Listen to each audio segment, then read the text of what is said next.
Lalu muncul pertanyaan besar. Apa yang tertinggal dalam diri kita setelah Ramadan berlalu? Bekas-bekas kebaikan apa yang terlihat pada diri kita setelah keluar dari madrasah bulan puasa? Apakah bekas-bekas itu hilang seiring dengan berlalunya bulan Ramadan? Apakah amal-amal kebaikan yang terbiasa kita kerjakan di bulan itu pudar setelah bulan puasa berakhir?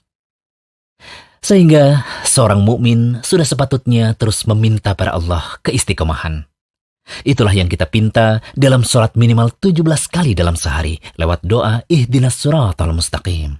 Tunjukkanlah kepada kami jalan yang lurus. Untuk itu, perlu kiranya kami bahas kiat-kiat istiqomah setelah bulan Ramadan agar kita bisa terus melakukan amal soleh sebagaimana semangat kita beramal di bulan Ramadan kemarin. Pertama, selalu berdoa pada Allah karena istiqomah itu hidayah darinya. Ummu Salamah pernah bertanya pada Rasulullah SAW, "Wahai Rasulullah, kenapa engkau lebih sering berdoa dengan doa, Ya muqallibal qulub, tsabbit qalbi ala dinik?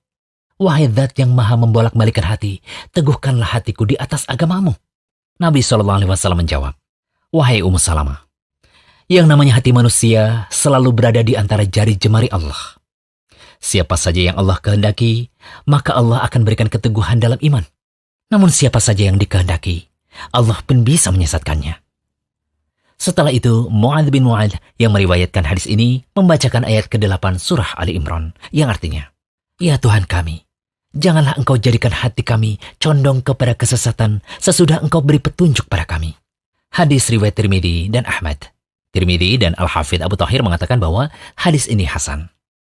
Kedua, berusaha menjaga keikhlasan dalam beribadah. Amalan yang dilakukan ikhlas karena Allah itulah yang diperintahkan. Sebagaimana disebutkan dalam ayat yang artinya, padahal mereka tidak disuruh kecuali supaya menyembah Allah dengan memurnikan ketaatan kepadanya dalam menjalankan agama dengan lurus. Dan supaya mereka mendirikan sholat dan menunaikan zakat. Dan yang demikian itulah agama yang lurus.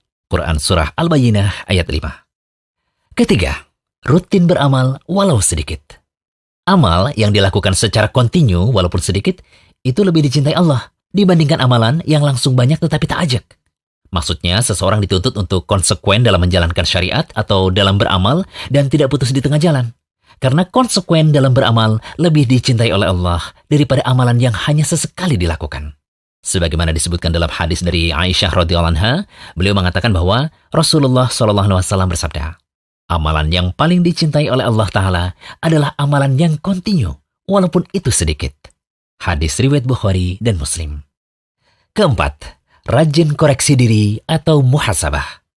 Kalau kita rajin muhasabah, diri kita akan selalu berusaha untuk menjadi lebih baik. Bahkan Allah Ta'ala pun memerintahkan kita supaya rajin bermuhasabah atau introspeksi diri.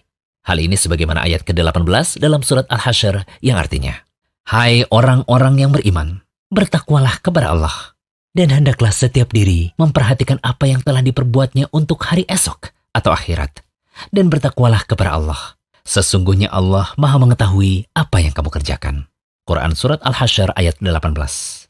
Ibnu Katsir rahimahullah berkata, "Hisablah atau koreksilah diri kalian sebelum kalian itu dihisab.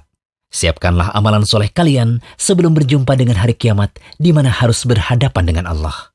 Diambil dari tafsir Al-Quran Al-Azim. Kiat terakhir untuk bisa terus istiqomah adalah memilih teman bergaul yang baik. Manfaat bergaul dengan teman yang baik, kita akan terus termotivasi melakukan ketaatan bersamanya dan bisa saling beramar ma'ruf nahi mungkar. Sehingga kita bisa terus istiqomah untuk senantiasa melakukan amal soleh. Diriwayatkan dari Abu Musa radhiyallahu anhu, Nabi SAW bersabda, "Seseorang yang duduk atau berteman dengan orang soleh dan orang yang jelek, bagikan berteman dengan pemilik minyak wangi dan pandai besi. Pemilik minyak wangi tidak akan merugikanmu. Engkau bisa membeli minyak wangi darinya, atau minimal engkau mendapat baunya. Adapun berteman dengan pandai besi, jika engkau tidak mendapati badan atau pakaianmu hangus terbakar, minimal engkau mendapat baunya yang tidak enak." Hadis riwayat Bukhari.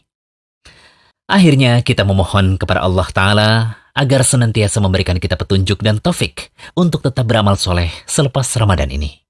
Semoga amalan kita di bulan Ramadan seperti amalan sholat malam, tilawah Al-Quran, bersedekah dan lainnya diterima oleh Allah. Pun semoga kita diberi keistiqomahan serta diberi keistimewaan untuk bertemu dengan bulan Ramadan berikutnya. Amin.